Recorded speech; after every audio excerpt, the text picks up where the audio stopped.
जय सीताराम। भगवत प्रेमी मोर प्रिय दर्शक मंडली मानकु आज भिडियो रे पुणी थरे स्वागत। प्रिय दर्शक मंडली मानक सम्मुखरे आजिर प्रसंग आमे रखिबाकु जाउछु। भगवानकर अवतार रहस्य केही जानती नहीं काहींकी। देखंतु दर्शक बंधु, आज हेउछि श्री रामनवमी। आजिर जो पवित्र जन्मतिथि रही भगवानकर नवमी तिथि। यही नवमी तिथि रे समस्ते जानिछंती जे प्रभु श्रीराम जन्मग्रहण करथिले। तेणु भगवान आज जो अवतार नहीं जन्मग्रहण करथिले, सेही भगवानकर अवतार रहस्य को केही जानती नहीं काहींकी। यार पछरे मुख्य रहस्य होछि कौन ना, भगवान तांको स्वेच्छा ही प्रकट होइथांती। स्वेच्छा ही धर्म रक्षा करने यही धरावक्षरे अवतार नहीं थांती। किंतु जो अवतार नहीं थांती ता भीतर रहस्य कौन होछि, कौन रही ता भीतर रहस्य देखो। जिते प्रभु राम त्रेता युग अवतार ग्रहण करथिले, सेति बेले यही साधारण नरलोक माने जो माने भूपृष्ठरे निजर बसवास करुछंती, तांकर धर्म रक्षा पाई, अधर्म नाश करने से जो भाव विद्यमान थांती से रहस्य कहीं जानते नहीं। कारण दशरथ जानी नथिले जे मो प्रभु रामचंद्र वनवास जीवे, 14 वर्ष वनवास जीवे, ए सब सी जानी नथिले। तेणु यही जो घटना घटिक लीलाखेला घटिला, यही घटना गुड़िक भगवान ही निजे जानी। तेणु साधारण नरलोक मैंने जानते ना। तेणु ता पछरे जो रहस्य रही से रहस्य ही केवल भगवान की जाना। तेणु द्वापर जो कथा आम विचार करवा जे भगवान श्रीकृष्ण अवतार जिते आसीथिले, सेतेबेले अर्जुन को मोर प्रिय भक्त बोली से ग्रहण करथिले, प्लस प्रिय सखा बोली मध्य संबोधन करथिले। काहींकि ना अर्जुनकर भगवान के प्रति एते प्रगाढ़ भक्ति थिला जद्वारा कि भगवान अर्जुन को निजर सखा बोली ग्रहण करथिले।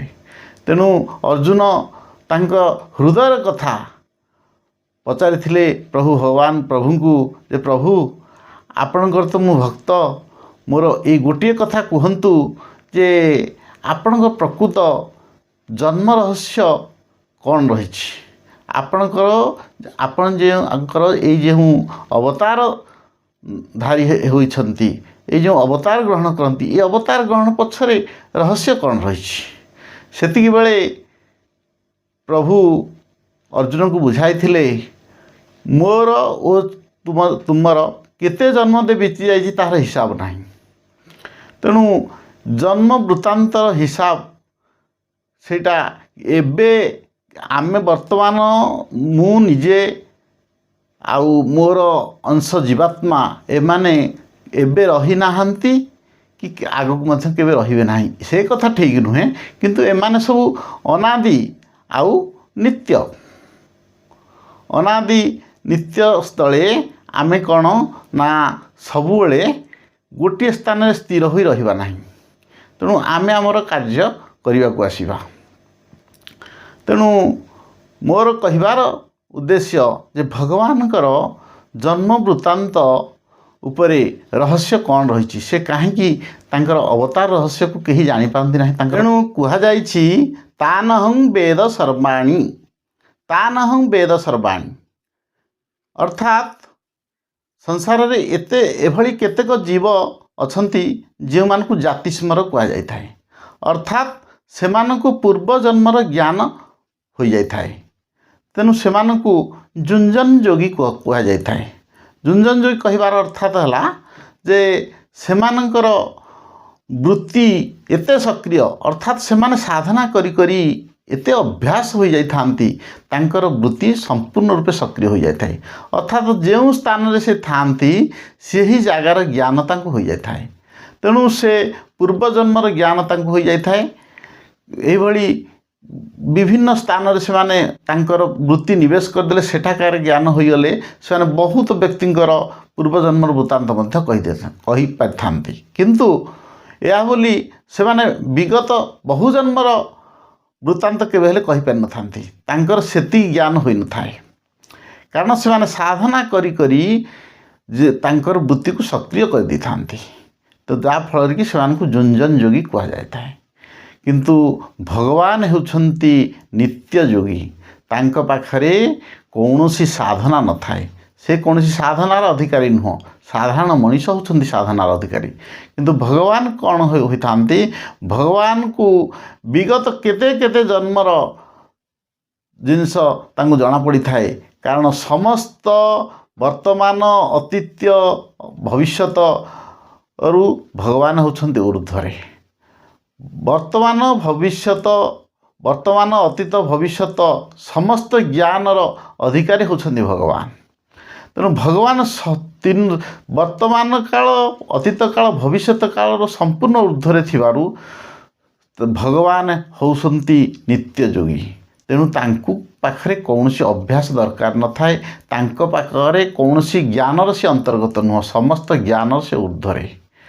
ତେଣୁ ସମସ୍ତ ଜ୍ଞାନ ତାଙ୍କ ତଳେ ରହିଥିବାରୁ ସମସ୍ତ ଜ୍ଞାନର ସେ ଅଧିକାରୀ ହୋଇଥାନ୍ତି। ସମସ୍ତ ପ୍ରକାର ଜ୍ଞାନ ତାଙ୍କ ଆଶ୍ରୟରେ ହିଁ ରହିଥାଏ। ତେଣୁ ଭଗବାନ ହେଉଛନ୍ତି ନିତ୍ୟ ଯୋଗୀ। ତେଣୁ ଭଗବାନଙ୍କୁ ନିତ୍ୟ ଯୋଗୀ କହିବାର ଅର୍ଥାତ୍ ସେ ସମସ୍ତ ଜ୍ଞାନରୁ ଊର୍ଦ୍ଧ୍ୱରେ ରହିଥିବାରୁ ତାଙ୍କୁ ସମସ୍ତ ଜନ୍ମର ବୃତ୍ତାନ୍ତ ଜଣାଯାଇଥାଏ। କେତେ ଜନ୍ମର ବୃତ୍ତାନ୍ତ ଯେ ତାହାର କୌଣସି ସୀମା ବି ନଥାଏ। ସମସ୍ତ ସୀମାରୁ ସେ ଊର୍ଦ୍ଧ୍ୱରେ ଥାନ୍ତି। ତେଣୁ ଭକ୍ତମାନଙ୍କୁ ମୋର ଏତିକି କହିବାର କଥା ଯେ ଭଗବାନ କେତେବେଳେ ହେଲେ କୌଣସି ଜ୍ଞାନର ଅନ୍ତର୍ଗତ ନୁହନ୍ତି। ସମସ୍ତେ ହେଉଛନ୍ତି କ'ଣ ନା ତାଙ୍କ ଜ୍ଞାନର ଅନ୍ତର୍ଗତ ଭିତରେ ରହିଥାନ୍ତି। ତେଣୁ ଭଗବାନଙ୍କୁ ସେଥିପାଇଁ ନିତ୍ୟ ଯୋଗୀ କୁହାଯାଇଥାଏ। ଭଗବାନଙ୍କ ଅଖଣ୍ଡ ଜ୍ଞାନରେ ସବୁ କିଛି ରହିଥାଏ। ତେଣୁ ଭଗବାନଙ୍କ ଅଖଣ୍ଡ ଜ୍ଞାନରେ ଅର୍ଥାତ୍ କ'ଣ ନା ବର୍ତ୍ତମାନ ବୋଲି କିଛି ନଥାଏ। ଭଗବାନଙ୍କ ଅଖଣ୍ଡ ଜ୍ଞାନରେ ସବୁ କିଛି ସବୁ ସମୟରେ ରହିଥାଏ। ଅର୍ଥାତ୍ ପ୍ରତ୍ୟେକ ସମୟଟା ଭଗବାନ ପାଇଁ ବର୍ତ୍ତମାନ। ଅତୀତ ଭବିଷ୍ୟତ ବୋଲି କିଛି ନଥାଏ।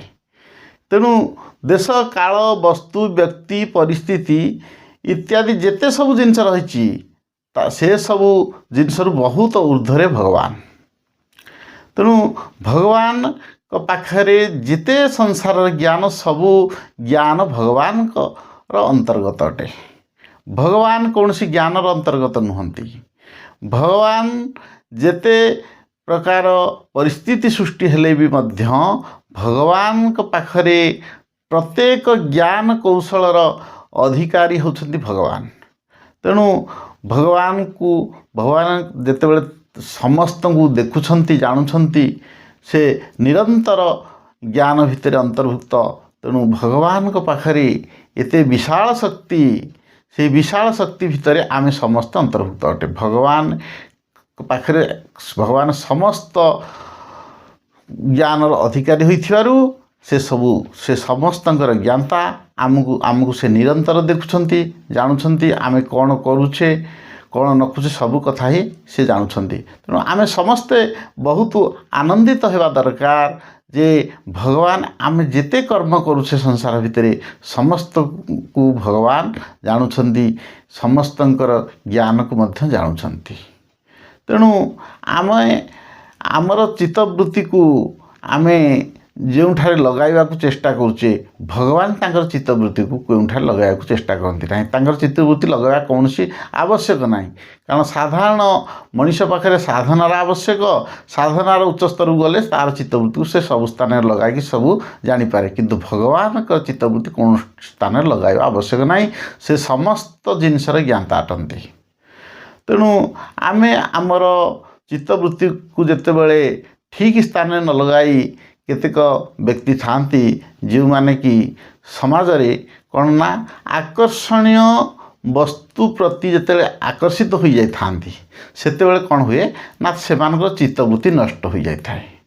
ଫଳରେ କ'ଣ ହୁଏ ନା ସେମାନଙ୍କ ଭିତରେ କାମନା ଜାତ ହୁଏ। କାମନା ଜାତ ହେଲେ ଧୀରେ ଧୀରେ ସେମାନେ ସଂସାରର ଯେଉଁ ଜିନିଷ ଗୁଡ଼ିକ ଅନିତ୍ୟ, ଯେଉଁ ଜିନିଷଗୁଡ଼ିକ ନିତ୍ୟ ନୁହେଁ, ସେ ଜିନିଷ ଉପରେ ଦୃଷ୍ଟି ନିପାତ କରି ବ୍ୟକ୍ତି ଯେତେବେଳେ ଆଗକୁ ଆଗକୁ ଆଗେଇ ଚାଲେ ସେତିକିବେଳେ କ'ଣ ହୁଏ ନା ତା'ର ବୁଦ୍ଧି ଭ୍ରଷ୍ଟ ହୋଇଯାଇଥାଏ, ଯାହାଦ୍ୱାରା କି ତା'ର ଚିତ୍ତବୃତ୍ତି ଆଉ ଉନ୍ନତ ହୋଇନଥାଏ। ସେ କୌଣସି ଜ୍ଞାତ ଭିତରେ ନଥାଏ, ଯାହାଦ୍ୱାରା କି ତା ପାଖରେ ସେ ବର୍ତ୍ତମାନ କ'ଣ କରୁଛି ଆଉ କ'ଣ ଆଗକୁ କରିବାକୁ ହେବ କିଛି ବି ସେ ଜାଣିପାରିନଥାଏ। ତା ପାଖରେ ସମସ୍ତ ଜ୍ଞାନ ବଣା ହୋଇଯାଇଥାଏ। ତେଣୁ ଆମେ ବର୍ତ୍ତମାନ ସମସ୍ତେ ବୁଝିବା ଦରକାର, ଭଗବାନ ହିଁ ତାଙ୍କର ଜନ୍ମ ରହସ୍ୟ ବିଷୟକୁ କେବଳ ସେ ନିଜେ ହିଁ ଜାଣନ୍ତି। ସାଧାରଣ ମନୁଷ୍ୟ ତାକୁ କେହି ଜାଣନ୍ତି ନାହିଁ। ଭଗବାନଙ୍କର ଅବତାର ଯେଉଁ ଜନ୍ମ ରହସ୍ୟ ତାକୁ କେବଳ ସେ ନିଜେ ହିଁ ଜାଣନ୍ତି। ତେଣୁ ଆମେମାନେ ସେସବୁ ଜାଣିବା ପାଇଁ ହେଲେ ଆମକୁ ବହୁତ ଦିନ ଅଭ୍ୟାସ କରି ତାଙ୍କ ପାଖରେ ଚିତ୍ତ ନିବେଶ କରିବାକୁ ପଡ଼ିବ।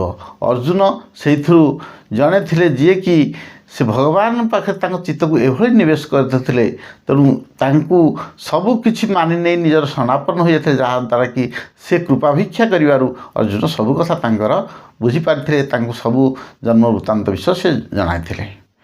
ତେଣୁ ଆଜିର ପ୍ରସଙ୍ଗକୁ ଆମେ ଏଇଠି ରଖୁଛୁ। ପୁଣି ଆମେ ଦେଖା ହେବୁ ଆପଣମାନଙ୍କ ସହିତ ଆଗାମୀ ଭିଡ଼ିଓରେ। ଜୟ ସୀତାରାମ।